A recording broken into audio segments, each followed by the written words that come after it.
नमस्कार दोस्तों आज की जो वीडियो बना रहा हूं, पहले आप लोग ये देख लीजिए। ये लगा दे रहा हूं। सुप्रीम कोर्ट का ये एक सीनियर सिटीजन के लिए बहुत बड़ा जजमेंट है, जिसको जानना देश के जितने सीनियर सिटीजन हैं उनको बहुत ही इम्पोर्टेंट है। और ये जो मैं लगा रहा हूं, इसको मैं इसलिए लगा रहा हूं ताकि आप लोग ये जो कहते हैं कि जो कुछ बताया करें उसका पूरा रिकॉर्ड होना चाहिए, पूरा प्रूफ होना चाहिए। तो इसलिए मैं लगा दे रहा हूँ। आप केस नंबर देख लीजिए। और ये जो जजमेंट लगा है तो बहुत लंबा, पर मैं इसको बहुत शार्टली तरीके से आप लोगों को बताने जा रहा हूँ, क्योंकि जितना लंबा जजमेंट है अगर पढ़ना ही स्टार्ट कर देंगे तो काफ़ी टाइम लग जाएगा। पर मैं इसका मेन पॉइंट इस वीडियो में बताऊंगा ताकि आप लोग वो बोर नहीं होंगे कि ज़्यादा टाइम नहीं लेंगे आपका।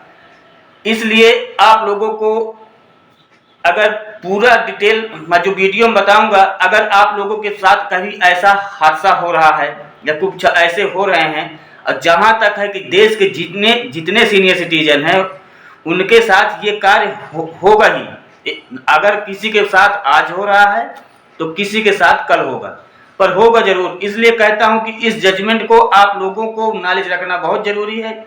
जब कभी भी आपके साथ ऐसी प्रॉब्लम पड़ रही है तो आप लोग इस जजमेंट की कॉपी ले जा करके किसी वकील के पास जा करके अपने दुखों का निवारण तत्काल मिल जाएगा, क्योंकि किसी को मालूम नहीं होता है जो चीज़ मैं बता रहा हूँ, और जानकारी के अभाव में आप लोग परेशान हो जाते हैं। तो चलिए, वीडियो में मैं बना रहा हूँ इस जजमेंट के विषय में, इसलिए बना रहा हूँ कि देश के सीनियर सिटीजन कई एक स्टेट से मेरे पास कमेंट किए हुए हैं। जैसा कि मैं कहता हूं कि अगर आप लोगों को किसी प्रकार की आवश्यकता पड़ती है अगर लीगल एडवाइस के लिए, तो मेरे वीडियो में कमेंट करिएगा। अगर छोटा मैटर रहता है तो मैं उसको कमेंट में ही बता देता हूं। जब बड़ा मैटर होता है तो वीडियो के एक पैकेज बनाता हूं, और जो इम्पॉर्टेंट होता है कि देश के हित में है, जितने सीनियर सिटीजन हैं, एक आदमी के नहीं, ये पूरे देश के सीनियर सिटीजनों के लिए हित में आएगा, तो उसके लिए मैं वीडियो बना देता हूँ। तो ये कमेंट कई एक स्टेट से आए हुए हैं और एक ही चीज़ को पूछा गया है, तो उस चीज़ को मैं आप लोगों को बताने जा रहा हूँ। तो चलिए मैं बताता हूँ। अगर वीडियो अच्छी लग जाए तो चैनल को सब्सक्राइब जरूर कर लीजिएगा और बेल आइकन को हिट कर दीजिएगा। उससे क्या होगा कि मैं ऐसी यूजफुल वीडियो बनाता रहता हूँ, और अगर आप लोग चैनल को सब्सक्राइब करके बेल आइकन को हिट रखेंगे तो मेरा वीडियो का नोटिफिकेशन सबसे पहले आपके पास पहुँच सकेगा और आप लोग उसको पूरी जानकारी ले सकेंगे। और ये बिल्कुल फ्री होता है, इसका कोई फीडिंग चार्ज भी नहीं होता है। तो अभी आप लोग इसमें केस नंबर तो सब देख लिए हैं।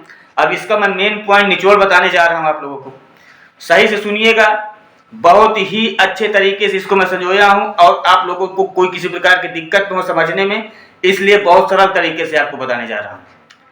एक महिला होती है, उसके हस्बैंड एक्सपायर कर जाते हैं, उनके लड़के और लड़कियां होती हैं, आपके भी लड़के लड़की होंगे, उनके कितने थे आज के कितने हैं ये चीज़ मायने नहीं रखता है। महिला के जब हस्बैंड खत्म होते हैं तो जमीन महिला के नाम रहती है, महिला विधवा हो जाती है, अपने बेटे और बेटियों पर वो आश्रित हो जाती है।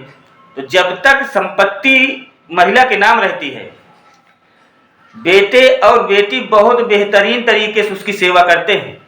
आप ये लोग मान लीजिए कि इतना बेहतरीन तरीके से उसकी सेवा कर रहे थे कि वो कहती थी कि मेरे बेटी और मेरे बेटे जैसा संसार में किसी का बेटा बेटी है ही नहीं। और ये हर एक घर की भी कहानी है दोस्तों, कि जिसके पास संपत्ति रहती है, जब तक है तब तक लड़के और लड़की, बहू बेटी इतना सेवा करते हैं कि वो अंधे हो जाती हैं कि हम, अरे बहू और हमारे बेटे और हमारी बेटियों जैसा संसार में किसी का नहीं है। और वो क्या करते हैं कि अब हमें करना क्या है, हमारे आगे पीछे क्या है, चलिए जो मेरे नाम है मैं आपके नाम लिख देती हूँ। तो यही गलती वो महिला कर गई। अपने बेटे और बेटियों को प्रेम को देख करके वो अपनी जो संपत्ति उसके नाम थी, जो खेती थी, जो मकान था, जो संपत्ति थी, अपने बेटे और बेटियों के नाम कर दी। उसके बाद क्या हुआ कि जब बेटे और बेटियों के नाम कर दी तो कुछ दिन तक तो बढ़िया ही उसकी खातिरदारी करते रह गए। अब जैसे किसी का झंडा गाड़ा है घर में, जब तक वो पावर पे थी, उसी के सब जितनी संपत्ति थी, खेती बाड़ी सब उसके नाम थी, तो भाई उसका पावर था, अपना झंडा गाड़ा हुआ था। बेटे और बेटियों के नाम से जिस दिन से जमीन को ट्रांसफर कर दिए, उसके बाद कुछ दिन के बाद कोई बात बोलती थी तो इधर उधर आनाकानी होने लगी। 2 महीने बाद जैसे जैसे और समय बीता, अरे बैठे, तुम्हें तो सारा दिन यही चाहिए, तुम्हें तो सारा दिन, मतलब कि ऐसे दुत्कार मिलने लगी। अब उनका जो झंडा गड़ा था वो नीचे हो गया। क्यों? क्योंकि अब आप कुछ कर भी नहीं सकते हैं। तो जब वो इस चीज से महिला आहत हो गई कि मेरे पास इतनी संपत्ति थी और मैं अपने बेटे और बेटियों को दे दी, पर ये क्या कर रहे हैं कि मेरी सेवा ही नहीं कर रहे हैं, और जा करके एक मुकदमा कायम करती हैं और वहां कहती हैं कि मैं अपनी जो संपत्ति ट्रांसफर की है उसे मेरे बेटे और मेरे बेटियों से वापस मुझे पुनः मिल जाना चाहिए, क्योंकि मैं वो संपत्ति दी थी कि मेरे बेटे और बेटी मेरे सेवा करें। तो महिला क्या करती है, माता पिता और वरिष्ठ नागरिकों के भरण पोषण और कल्याण अधिनियम 2007 में एक आया है, जिसमें धारा 23 की सबसेक्शन 1 ये कहती है कि अगर आप अपनी संपत्ति अपने बेटे और बेटियों के नाम कर दिए हैं, वो आपकी सेवा नहीं कर सकते हैं, तो आप उसे पुनः लेने के हकदार हैं। तो इस कानून का सहारा लेकर के, बहुत गौर से सुन लीजिएगा, वीडियो मिस मत कर दीजिएगा कि वीडियो लंबी हो रही है। अगर ऐसे नहीं बताऊंगा तो आप लोग जजमेंट देखे होंगे कितना लंबा जजमेंट है, उसी का निचोड़ बता रहा हूं बहुत सरल तरीके से। तो इस कानून का सहारा लेकर के धारा 23 की सबसेक्शन 1, ये जितने भी सीनियर सिटीजन हैं उनके लिए बहुत बड़ी औषधि है। इसका आप प्रयोग करके सारे दुख और दर्द से बाहर निकल सकते हैं। ये एक ऐसी औषधि है। तो इसका प्रयोग करके उन्होंने एसडीएम कोर्ट में केस फाइल कर दिया लड़की के नाम, क्योंकि लड़का जमीन पहले अपना बेच उच लिए थे, जैसे उनके नाम है, बेच बाज के खा पी के फुर्सत हुए, लड़की के नाम, लड़की बचा कर रखी थी, उसके नाम कर दिए कि लड़की की जो जमीन है वो हमारे नाम पुनः हो जाए। एसडीएम कोर्ट से उनको उनके पक्ष में मिल गया कि नहीं, अगर आप सेवा नहीं कर रहे हैं, सेवा के लिए दिया गया था, आप सेवा नहीं कर रहे हैं, तो इस धारा के तहत आप इनको जमीन इनको पुनः दे दिया जाए। वहां से तो माता की डिग्री हो गई। अब लड़की क्या करती है कि उस ऑर्डर को हाई कोर्ट में चैलेंज कर देती है। सुनते जाइएगा सही से। हाई कोर्ट में जब चैलेंज होता है, तब हाई कोर्ट वाले में जा करके जब चैलेंज होता है तो हाई कोर्ट से भी लड़की को कोई राहत नहीं मिलती है। वहां भी यही चीज को कहा जाता है कि ये संपत्ति जो ट्रांसफर की है औरत, ये संपत्ति को जो हस्तांतरित किया गया है, सिर्फ इनका एक ही उद्देश्य ये था कि हमारी वृद्धावस्था में सेवा की जाए, और अगर आप सेवा नहीं कर रहे हैं, उसमें सक्षम नहीं हो रहे हैं, उसको सही से अमल नहीं कर रहे हैं, तो आप इस जमीन के, इनके प्रॉपर्टी के कोई हकदार नहीं बनते हैं, इनको पुनः वापस कर दिया जाए। इस चीज को हाई कोर्ट ने भी कह दिया। वहां से भी लड़की को कोई किसी प्रकार की छूट नहीं मिली। वो क्या करती है कि शांत नहीं बैठती है, मां की संपत्ति लेने के लिए वो पहुंच जाती है सुप्रीम कोर्ट, हाई कोर्ट के ऑर्डर को चैलेंज कर देती है। अब सुप्रीम कोर्ट की बातें सुनिए दोस्तों। सुप्रीम कोर्ट में जो भी जजमेंट आता है वो एक कानून बन जाता है। तो ये जो लगाया था अभी मैं आप लोगों को, जो लगा रहा हूं, ये सुप्रीम कोर्ट का ही जजमेंट है।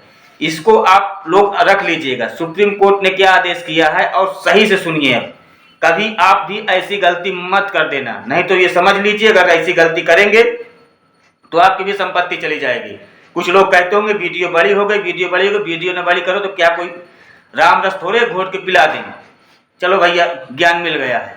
तो जिनको भैया छोटी वीडियो चाहिए तो शॉर्ट वीडियो में थोड़ा बहुत दिखा देते हैं। आप लोगों का माइंड भी बिल्कुल 15 सेकंड 30 सेकंड में फिक्स हो गया है, तो आप उसे देख करके उसमें नॉलेज छोटा मोटा ले करके गली गली घूमिए। अगर सही से लॉन्ग वीडियो रहेगी तो पूरा नॉलेज मिलेगा।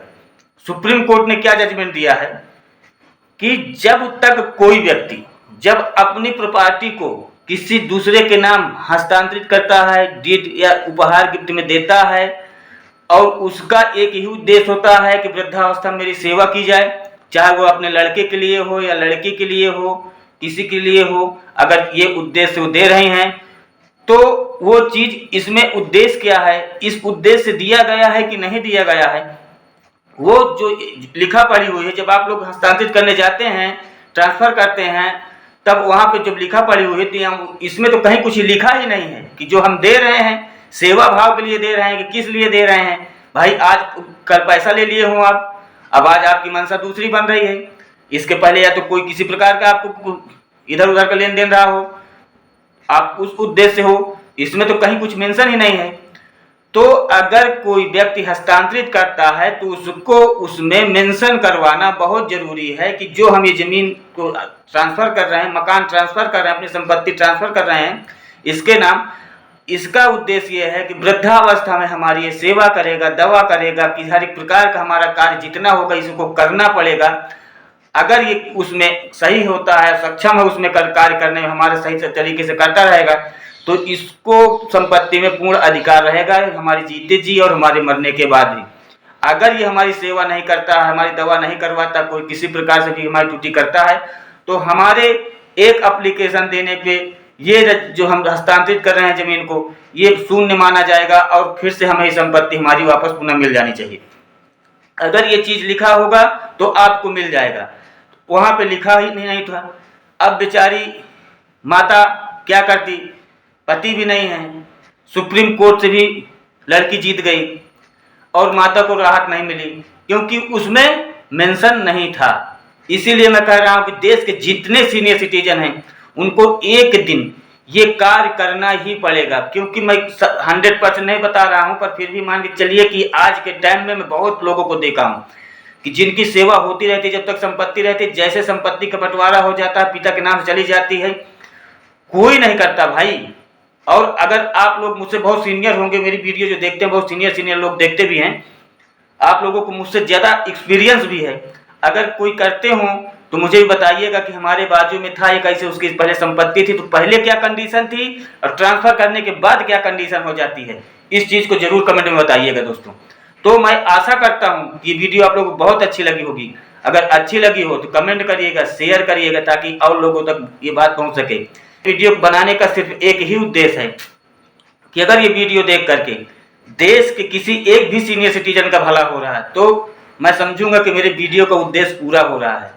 और आप लोग जो मैं बताया हूँ 2007 में वरिष्ठ नागरिक अधिनियम जो आया है उसकी जो सेक्शन धारा 23 है, उससे आप इस चीज को ले सकते हैं। इसको याद रखिएगा, क्योंकि आप लोग कचहरी में पहुंचते हैं, तहसील में पहुंचते हैं, अपने यहाँ जाते हैं डिस्ट्रिक्ट में, तो वहाँ पे वकील नए नए घूमते रहते हैं, उनको मालूम नहीं रहता है और मालूम न रहने के अभाव में कहते हैं अरे नहीं ऐसा कुछ होना ही नहीं है।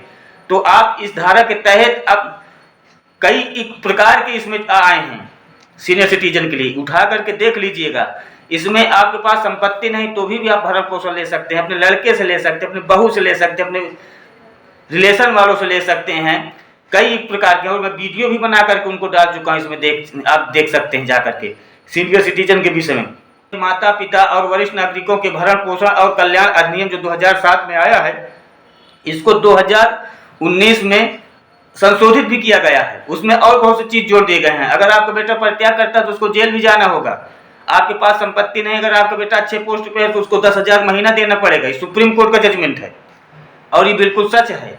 किसी के साथ दिक्कत हो तो उसके लिए कमेंट करिएगा और मेरी बात करवा दीजिएगा जा करके, जो आपके वकील हो मैं उनको पूरा डिटेल बता दूंगा कि हाँ नहीं ऐसे ऐसे करना है, क्योंकि मैं वीडियो जो बनाता हूँ बिल्कुल सच बनाता हूँ, सच के सिवा कुछ नहीं बनाता हूँ। तो दोस्तों वीडियो को लाइक जरूर करिएगा और शेयर जरूर कर दीजिएगा। धन्यवाद।